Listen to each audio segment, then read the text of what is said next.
Do you struggle with anxieties and perhaps an abundance of negative emotions, but you're not quite sure how to address them? Well, we all know there's no handbook for life, and sometimes negative thoughts, feelings and emotions can actually leave us feeling broken and overwhelmed. So in this film, we're going to share with you 3 simple tips to help to promote that emotional healing to reduce your anxieties. Our brains are designed for survival, not to make us happy. That doesn't mean that we can't be happy if we do things to promote happiness. However, it is designed primarily for survival. Now, the brain can be considered really complicated. And to give you an analogy, just imagine that you had a darkened room and I wanted to light that room.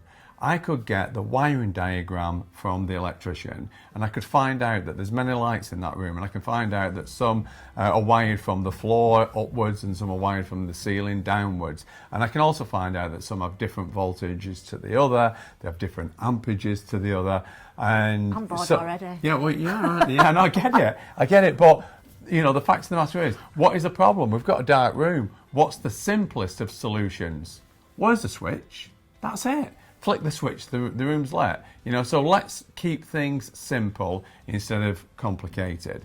So, if you're feeling anxious, then the fact is your body's designed to make you feel anxious. It's part of your internal mechanism to protect you from danger. And understanding, this is step 1. If you understand what's going on, then immediately it feels better. So, if you feel anxious, your body is working normally. There's nothing wrong with you. What is abnormal is the fact that you may have linked your fight or flight mechanism to something that isn't a danger.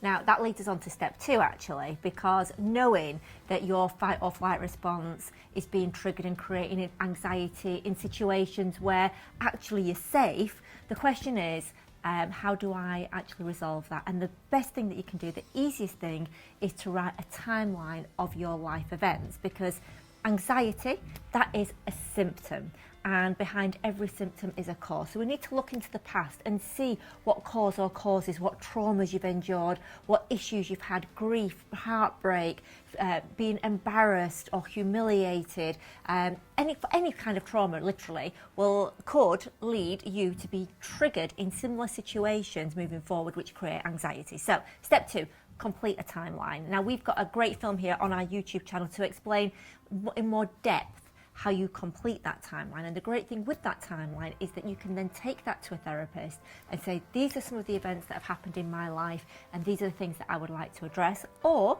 you might actually be able to start looking through your timeline and addressing them yourself to change your perspective to something more positive, so as to sever that link to your fight or flight response, which then creates the anxiety. And step 3 is looking at things that you can adopt in your life to make your life happier. And things such as gratitude. Gratitude is so important, and it is one of the main keys to happiness. And we've got some great films on gratitude on our YouTube channel. Yeah. Second thing is looking at your friends and environment and how they can affect how you feel on a daily basis. And again, we've got films on those on our YouTube channel. So that's step 3. Yeah, I mean, ultimately what we're saying here is that we all know that to promote good physical health, that we have to exercise, eat well, that kind of thing. But what we underestimate is that to obtain good mental health, which is where step 3 comes in, we also have to exercise. And we can't just practice gratitude once. We can't just smile once and expect that feeling to last. Just like when you go to the gym and you've got to work out, you've also got to work out to create a good positive mental attitude as well, and for good mental health. That's all right. You need to make these things habitual. And depending on what you read, I think the average is it takes 60 days to create a habit. So you've got to practice these things like gratitude on a daily basis. Yeah, gratitude, setting goals, looking at your environment. Another favourite of mine, a lot of people say, oh, you know, I'm just a real negative thinker. You know, I always think the worst. And you know, if we've had traumas in our life, then we can expect the worst. You know, if the worst things, bad things have happened, then we expect those moving forward.